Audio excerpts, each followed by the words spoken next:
on these old buildings and also this standard cooperation with the International Financing Corporation. It's my pleasure. Тийм захиргаа мөн одоо засгийн газрын төвшөнд бид нар хамтарч ажиллаад барилга Housing projects, affordable housing projects and мөн хамтарч ажиллаж байгаа. Энэ барилгын салбар дээр тэгээд энэ 2030 он хүртэл замын зураг төлөвлөгөө building high performance building.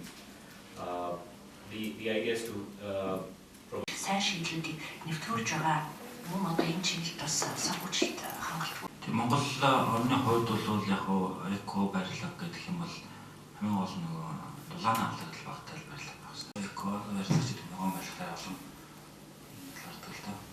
of course there is some other nowadays system and standards.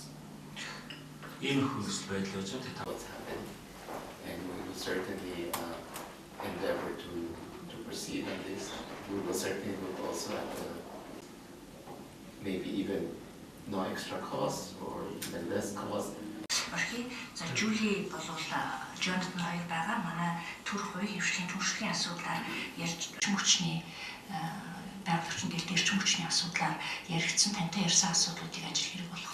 Бидний ярьсан дагуу таасан гэдэг багт авч ирээд ингэ шууд ажиллаж. And we have a goal of solving some major issues of the city, mostly the